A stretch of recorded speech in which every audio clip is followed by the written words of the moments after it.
quomodo constitui. Fortasse hoc potius in caelis ab alio constitutum est. Tamen era plurima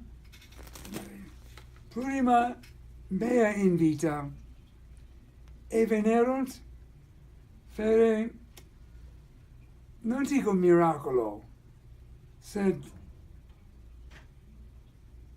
extraordinario rerum cursu. Apud me ipsum omnia conceperam. Vitae me futura vel ventura. Omnia optata mea, omnia somnia mea, omnia proposita mea, iam decrevi adolescens. 14 annorum et deende res fiebant, numquam instabam, numquam imperabam, numquam clamabam, numquam reclamabam, to protest, apud superiores, apud familiam, sed feci quae facienda erant, eo ipso temporis momento. Et deinde res eveniebant praeter opinionem meam, praeter expectationem meam. Illa sententia, qua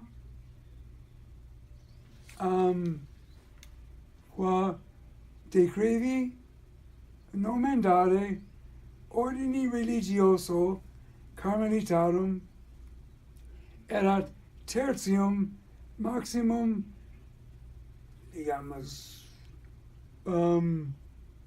maximum decretum mea in vita. Puerilus revela, statui ut fierem sacerdos. Bene. Deende expleta schola inferiore, nihil supererat, nisi ut transirem in seminarium. Ergo, adolescens paulatim, numquam conveniebam puellas, numquam coniugebam amicitias cum puellis vel cum aliis negotiis communibus et honestis, sed cum ego transiturus essem, aliquando in seminarium omnia feci quae candidatis ad sacerdotium facienda erant, etiam adolescentibus. Ergo expleto octavo gradu, 8th grade, scholae inferioris, transi ad seminarium. Et nemo dicebat quidquam. Nemo. Et imo vero erat seminarium huius archidiocesis Milwaukeeensis. Et ingressus sum ibi et studia paulatim perseguebar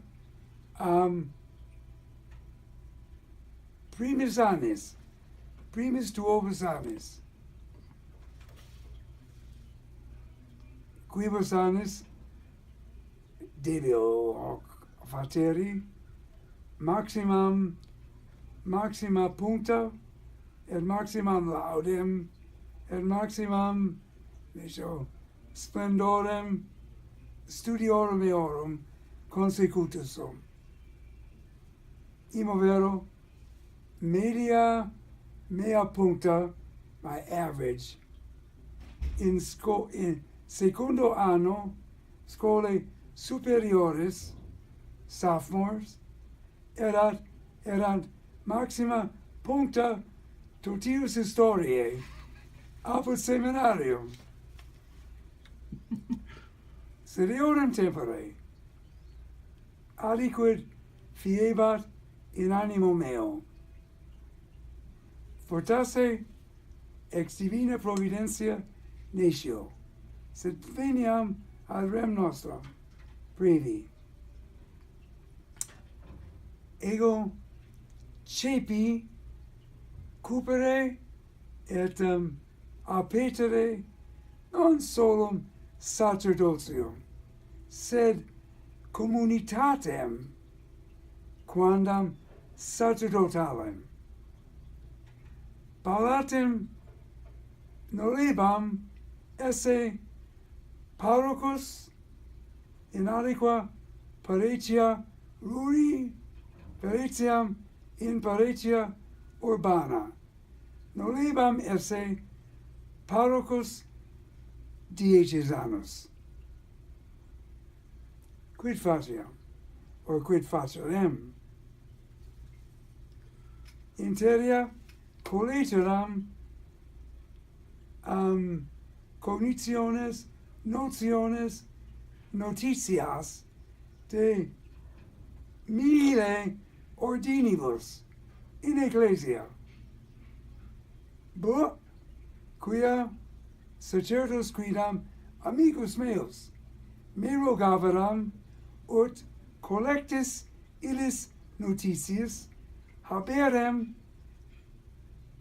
conciones,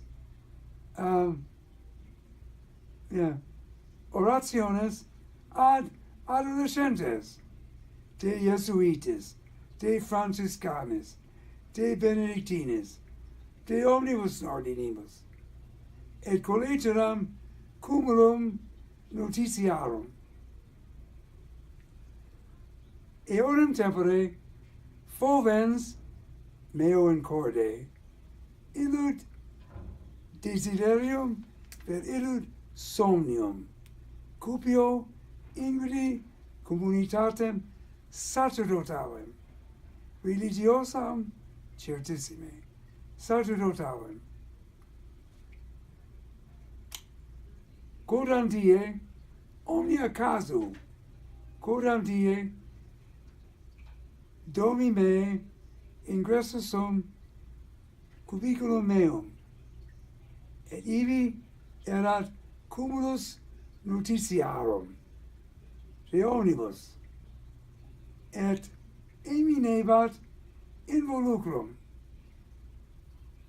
and an envelopus sticking out. Eminebat involucrum, et alico impulsu extraxi ex cumulo illud involucrum, et ibi adolescens negligenter scripsi Carmelitae Sanctae Theresiae. Et ene aperui involucrum, et inveni libellum vetustum, iam obsoletum, et flavescentem, yellow, it's getting yellow, flavescentem libellum, et aperui libellum, et cepi legere de Carmelitis, quos ego ignorabam omnino, et per legi libellum quatuor paginis constantem, per legi libellum et clausi libello dixi, istud quisiveram, istud voluram, istud tandem inveni. et cepi totum cumulum, et proieci in flammas, et ad hoc nunc habeo illud involucrum, cum notitiis, cum explicationibus vitae Carmelitanae. Esne hic in cubiculo? Alicuvi, certissime, servavi, quia illo die, illo momento, vitae meae, curriculum est mutatum, via est mutata, omnia mutata sunt. Sed mirabilia, narrare possum, quid feci? Ego vidi inscriptionem cursualem.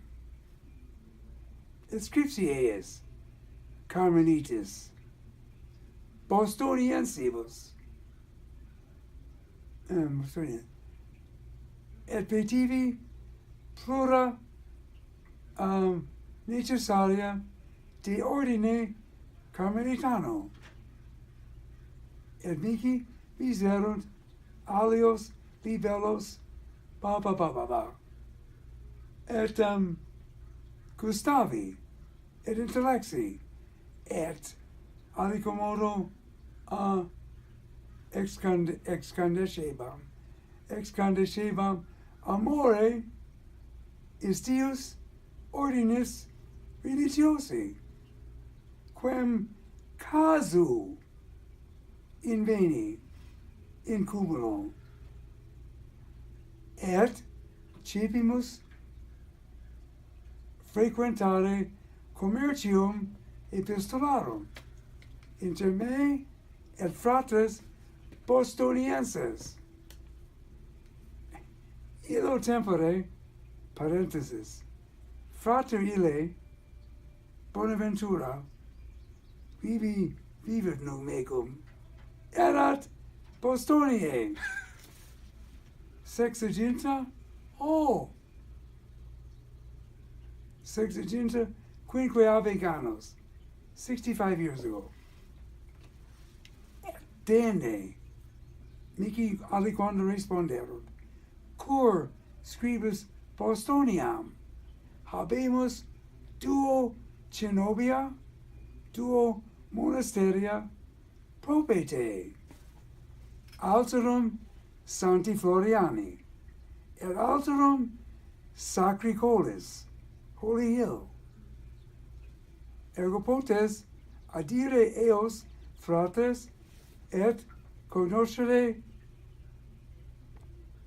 subtilius vel minutius rationes conditiones vitae nostrae. Et tunc dixi matri meae possumus aliquando adire invisere fratres Sancti Floriani veletiam Sacri Caelis, et mater mea mihi dixit, quid loqueris de Sacro Caeli? Ibi ergo monitus sum ut interrogarem fratres Sacri Caelis de rationibus ordinis Carmelitani. Mater mea mihi dixit, ego et pater tuus matrimonio iuncti sumus in Sacro Caeli. Quod ignoravam totus, omnino. Ergo, ta. Seminarium minus, cum schola superiore, high school, collocatum erat in Civitate, New Hampshire, Peterborough, New Hampshire, et scribebam eis, et omnia documenta exhibui, tradidi eis documenta de baptismate, ergo approbatus sum et receptus sum in ordinem in seminarium Carmelitanum, Petri Burgi, Peterborough, New Hampshire, et revera parentes neque pelebant, neque impediebant, sed si vis ire ad Carmelitas, bene, ito, et mense Septembri, ingressus sum seminarium Carmelitanum Petri Burgi Novi Hampshirii. Et ibi cognovi magistrum lingua Latine, qui suscipiens me ex statione ferroviaria Worcester, Massachusetts, ut portaret me ad seminarium New Hampshire, cepit cum cognovisset indolem meam et studium et peritiam iam illo tempore sermonis Latini, cepit mecum Latini loqui. Primo die in auto vehiculo. Primo die et iterum mutatum est vitae meae institutum et constitutum et captus sum iterum lingua Latine amore et ex illo tempore nunquam non cum Conrado et ad pater Conradus junior vir, junior sacerdos, qui etiam fluenter loquebatur lingua Latina, et nunquam ambulantes, in ambulantes, nos up and down, in ambulantes, sermocina bamur, lingua Latina. Junior, senior, etiam primo anno collegi, semper flagravam Latinitatis amore et facultate. Ergo, expetu illo tempore, erat revera tempus ut ingredere solemniter vel orticitur formaliter ordinem Carmelitatum, quod factum est Massachusetts Bostoniae. Ergo, anno 58 octavo, 1260, vere domum reliqui, et meis necessarius salutem dixi, et iter feci Bostoniam et ingressus sum ordinem. Ergo postano vota mea religiosa nuncupavi, pronunciavi vota religiosa, et factus sum Carmelita anno 59 nono. Ergo computa. Yeah, 58 years. 58 years ago. Et inde, ergo, iam ex illo tempore, persequebar studium, ordinem studiorum a Carmelitis, factum, et ex preceptus ecclesiae, omnia ordinate, numquam dixi quidquam, et inde ut tunc finis fiat.